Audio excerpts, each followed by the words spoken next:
Well, here we are. Buzzard Shields America continues from Buzzard Shields South, which was his childhood and his time in the service and his adventures on the Indian reservations that he did the survey work on. He found different places gold and was told by the people of the reservations to not say anything about it, for the reason that as many people as there were, everything that was found, gotten, purposeful, whatever, had to be divided. And if you divide $1,000 by 3,000 people, you got about 33 cents.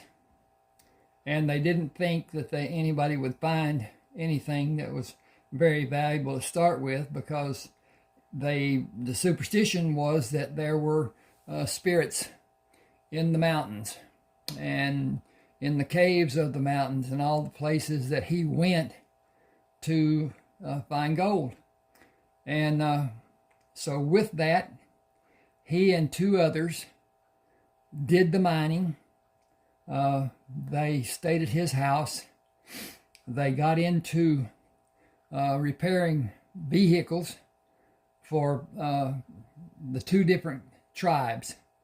They had to be equal. They could not do anything much more than whatever.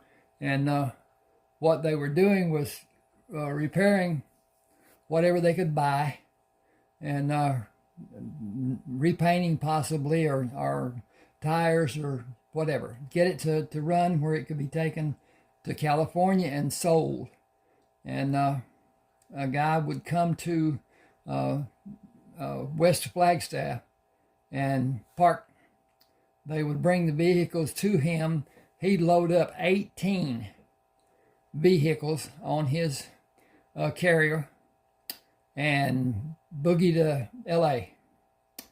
And back then not much was regulated. He did what he did, whatever. But anyway, on a weekly turn,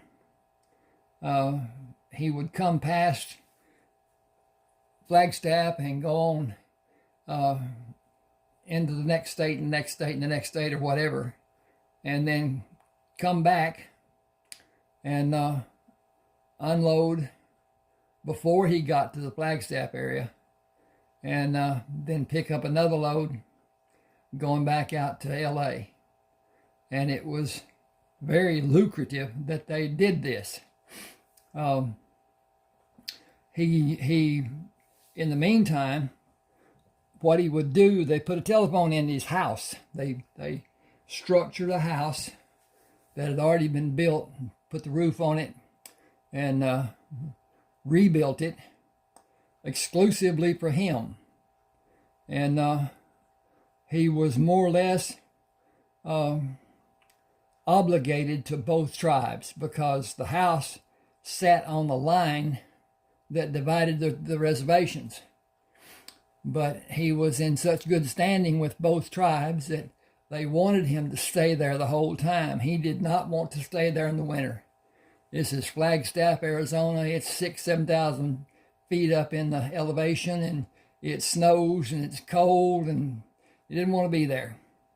So just before the snow came, he took the truck that he had purchased, traded 2 horses for it, or a horse. Anyway, and the Indians like to outdo each other on trade, so that's how it was done.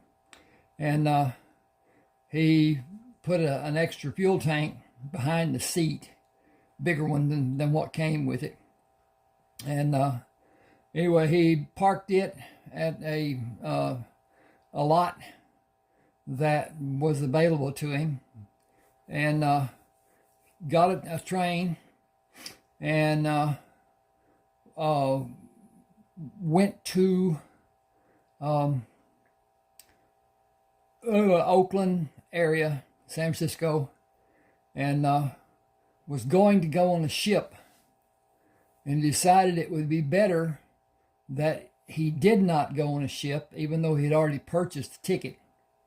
And he made a phone call and called Lee, his nephew, in Alaska, talked to his sister, Annalise, and she said that Lee wasn't there, but she could send somebody to get him and bring him to the diner that she owned.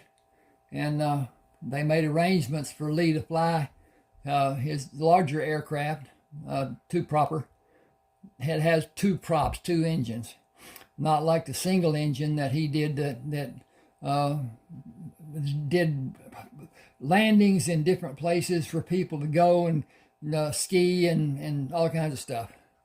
And that was part of what he did, but he had a mail route also that he flew in that smaller plane. Then his mail route increased, and he got the two prop Douglas. And so anyway, he flew to Seattle after he called him Unc. And so Buzzard went by Unc the whole time he was in Alaska, to a degree. His sister called him a Spanish name for my brother, and I can't remember what it was right now. At any rate, Unc stuck. And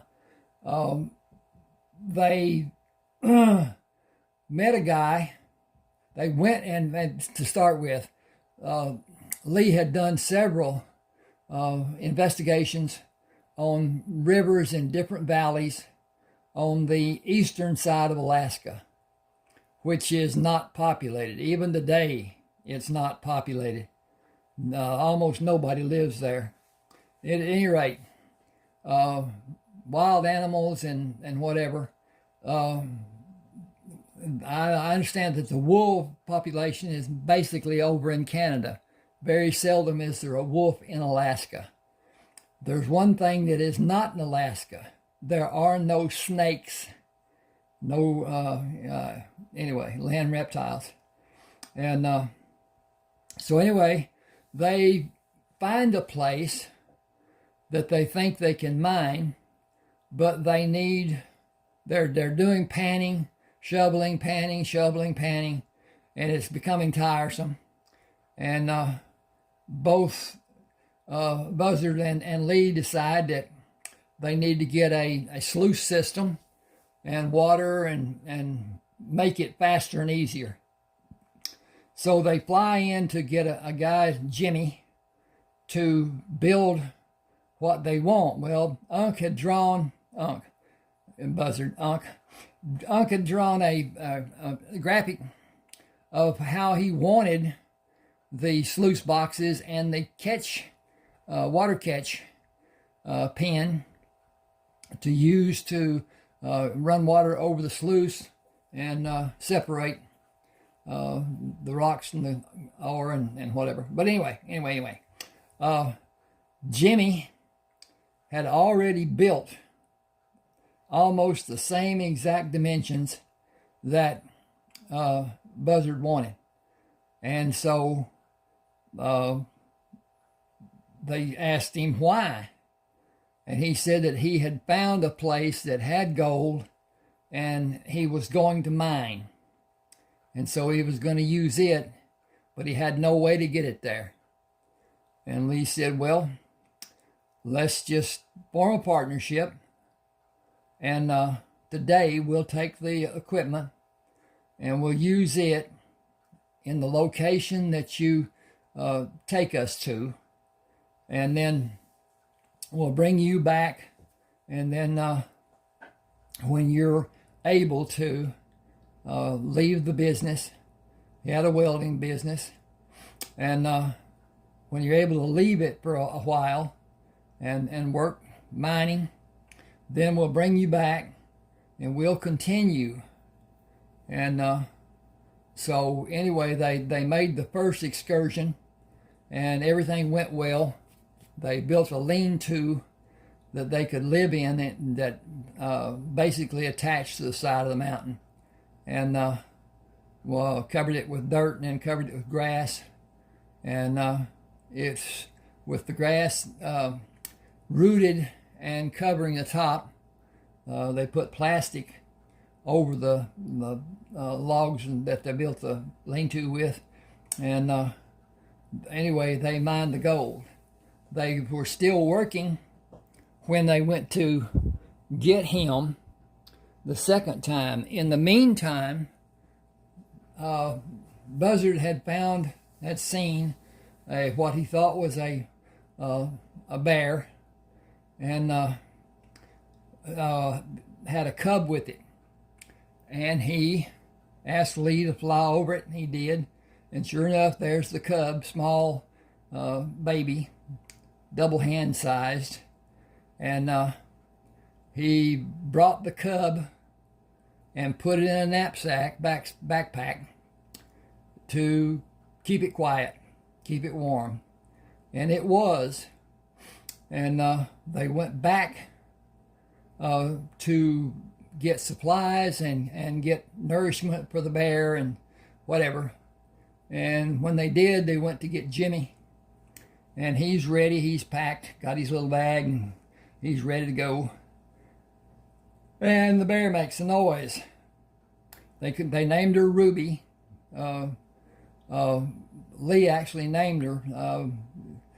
Unc agreed with him, but at any rate, when it did, it alerted Jimmy. What's that? It's a bear cub. Get rid of it. No, we're going to keep it. No, I'm not stay around when you got a bear. Bears will come and eat us. And Unc says, hey, bears are not clans. They're not tribal. They don't operate anything except singly. And that bear can't care less about this bear. Yes, he will. He'll come and kill us to keep the bear. And I'm not going, okay. And they said, well, fine. You're just going to have to get out. He said, well, what about my share? They said, well, you'll still get your share, but less than what we've been paying you because you're not working. And he said, that's okay. I'm going to have a lot of money by the time you're finished. They said, well, that's a good deal too. So off we go. Now, they drove to back to the plane, put their supplies and stuff in the plane. And when they did, Galen asked what they're doing. And they kind of smiled and waved at it. And he said, I know it has something to do with Jimmy. And Jimmy had planned to do gold mining, and I was going to go with him and help him, but he didn't have any way to go. And he said, now, if you'll let me, I'd love to go with you. And they said, well, yeah, you know, you're not going to get a full share. You don't know how to do anything. You don't know how to cook. Yes, I do. Well, good enough to eat. And they said, well, Jimmy's not going with us because we have a bear. He said, where's the bear? And he said, Unc has it inside, it's a female, has it inside the knapsack. He said, well, can't be a very big bear if it's a knapsack. And he said, he's not. She may be as much as 8 inches tall when she's standing on her back feet. She is not big. She is probably no more than 3 or 4 or 5 days old. She is small. She is tiny. She is needy. She is going with us. Well, me too. Okay, get in. So they went to the same place that Jimmy said he found, and they worked there. And then they worked long enough that Buzzard decided he was not going to spend the winter, and he was going to go back to Arizona and work with the people again and continue mining. and had the idea of looking for other minerals, but it was just adventures for him. At any rate, this is my calls. Excuse me. This is my email address. Should anybody want to contact me, I'm gonna put a text on the this to make everybody aware of where my website is and whatever. And the books are located on Smashwords. They're all 30 of them on Smashwords and can be purchased from Smashwords. So, with that in mind, please subscribe to this channel and hit the like button, hit the share, comment if you like, and tell me what you think about this. This is a good story, and I've told you just very little about what it is involved in this. It is a good story. It's long. It's done in 3 parts. Each of them is over 80,000 words, which is the normal length of an ebook. So at any rate, let me know what you think. Thank you for being with me. Do subscribe.